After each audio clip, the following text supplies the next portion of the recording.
pray ka dun sa suot mo na lang eh. Jesus, I trust in you. Sa patutunguhan mo, impyerno o dun sa buhay na walang hanggan. Yung gawain mo, hindi Kristiyano eh.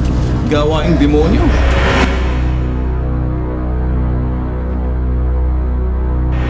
Dito, marami rito ABB saka mga mga grupo na mga criminal syndicate na talagang nakabaon dyan sa Navotas, Malabon. So, nalaman kung may mga armadong grupo, baka may pakialam. Hindi tayo pagpakatago.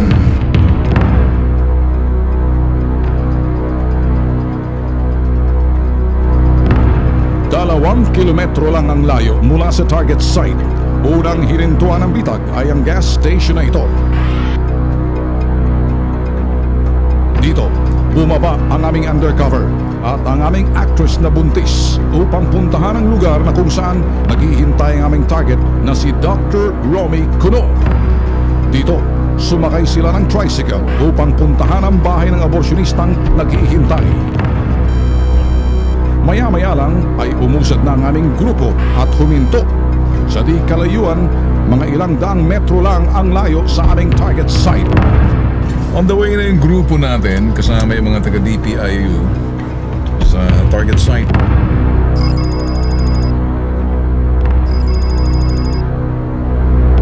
Nagsimula ang lahat ng dumulog sa Bitag Action Center si Mang Ed. Ibinunyag niya ang aktibidades ng isang aborsyonistang kilala niya sa mahigit 15 taon. At ang dahilan ng paglapit ng Mang Ed ay ako'y natuto magbasa ng Biblia na tagpuan ko sa Biblia. Yung naglalaglag. Yung pala matindi ang pot ng Diyos sa ganung mga tao na gumagawa ng ganung bagay. Dahil ang pinapatay nila ay mga walang muang. Kaya siguro ang Diyos ang nagbulong sa akin na aksyonan ko na. dagdag pa ni Mang Ed, Doc Romy ang pakilala ng nasabing aborsyonista. Doon siyang tatrabaho sa pabelya, pinasyalan ko. Akala ko nga, doktor. Nakita ko naguhugas ng plato doon sa kitchen. Si Doc Romy daw ang takbuhan ng mga teenagers at mga prosti na nabubuntis. Mga hostess, ang mga parokyano niya, GRO. Minsan napasyal ako sa building niya, pinakita niya sa akin ng isang kwarto na may mga kumot, maraming dugo. Mabaho yung kwarto, malansa. Sabi niya, itong kwarto na ito, marami ng kasalanan. Kinikilabutan ako doon sa mga ginagawa niya. Subalit, bukod sa pagkitil ng buhay, may mas masaho pang aktibidades na ginagawang aborsyonista sa kanyang mga pasyente. At minsan nagkukwento siya sa akin na bago daw niya i-abort yung babae, ginagalaw muna niya. Lalo daw kung teenager, kahit daw magkano lang iabot, okay na sa kanya. Ikinasa ng bitag ang patibong natutuldok sa gawain ng aborsyonista. Isang buntis na actress ang magpapanggap na magpapalaglag kay Doc Romy. Yun lang muna sir na alam na naman ang gagawin nila ng alpha natin sa kanila. Paano gagawin yung sistema. Tingnan natin yung target natin kung nasagot. Pinatawagan ng bitag kay Mang Ed si Doc Romy upang kumpirmahin kung handa na ba ito sa operasyon na kanyang gagawin. Romy! Andito na kami sa Cubao. Andito na kami sa Cubao. Dala na pera. Magtataksi kami.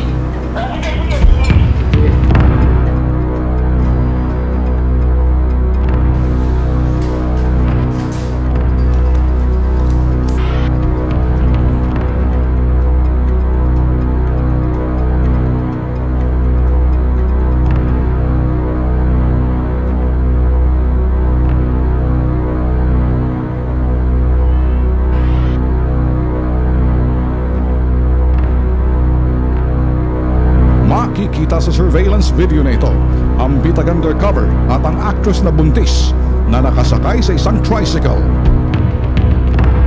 Pagdating sa Tangos Street, Navotas, sa maliit na skinitang ito, tumaan ang undercover at ang actress patungo sa bahay ng aborsyonista.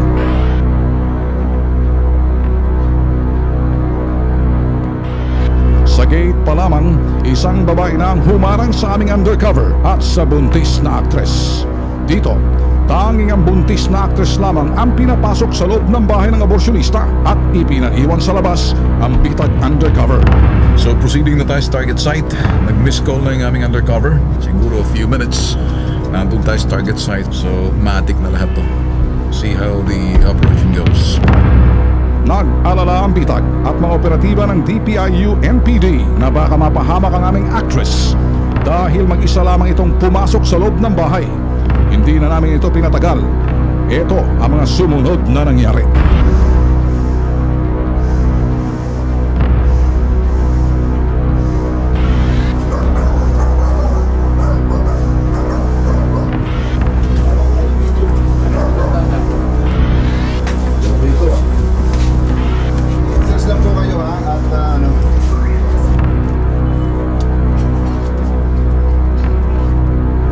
Ito yung masikip na kwarto. Nagpositibo ang grupo ng bitag kasama ang mga taga-DPIU ng Northern Police District. The usual mga instrumentong ginagamit pang abortion, mainit pa yung tubig, ito lahat yung mga forceps at ibang mga bagay na ginamit, stethoscope at blood stain dito sa ibaba. Yung kumot, merong kagagawa niya lang ata ng abortion ngayong araw. The gloves na latex na gamit niya. Ito yung kanyang kama na parang may mga dumi pa ng ipis. Meron siya mga injection. May needle na medyo balina yung ano. Delikado itong mga ginagawa. Makikita ay mga gamot. Sinasabi niya yung marked money nandito. Kape-perform mo lang ng fresh play yung dugo doon sa baba. Kanina, gagagawa mo na kanina. Posible naman, ginagago mo kami. Kitang-kita ebidensya, mainit pa, naghahanda ka para sa kanya. Pero ito, kailan to? Fresh pa yung dugo roon, no? Ha? Kanina siguro may ginawa ka. Hindi mo naman nilolokos, Mariosep naman, no? Ito, ayan, presko pa, oh. Ayan, di ba ba? Ayan, bihira ka naman, oh. Ayan, oh, presko pa, oh. Hindi mo pwedeng sabihin ano yan, ayan, oh, basa pa, oh. Ilang taon mo na ito ginagawa? Hindi mo pa lang po ngayon, sir. Ibig kong sabihin, ngayon ka lang nag-uumpisa. Sa tanda mo na yan, 15 taon mo na ginagawa ito hanggang sa huling pagkakataon, nagsisinungaling ka. Sige, tuloy mo, Satanas. Ako'y na-intriga dun sa suot mo na lang, eh. Jesus, I trust in you. Paano mo nagagawa ito? Nagsisisi ka ba sa ginagawa mo? O ito ba yung pagsisisi dahil nahuli ka? O hindi dapat nagsisi ka bago mga ginagawa mo dahil may hangganan ng lahat, eh, hindi ba? Sa edad mo yan, malapit ka ng kunin ng buong may kapal. Kaya lang ginagawa, patuloy. Saan? Palagay mo. Ikaw kaya sa patutunguhan mo, impyerno o doon sa buhay na walang hanggan? Sige, total Kristiyano na rin yung pinakikita mo sa t-shirt mo, Kristiyano. Kaya lang yung gawain mo, hindi Kristiyano, eh. Gawain demonyo. Walang galang lang, manong. Tanggalin mo ng t-shirt mo na yan, baliktarin mo na lang. Huwag mong suot yan, nakaka-insulto ka sa mga Kristiyano. Naawa ako sa'yo dahil mukhang nawawala ka. Parang litong-lito ka, tuliro ka sa nangyari, nahulog ko sa bitag, eh. Dapat mo ako magbigay ng payag.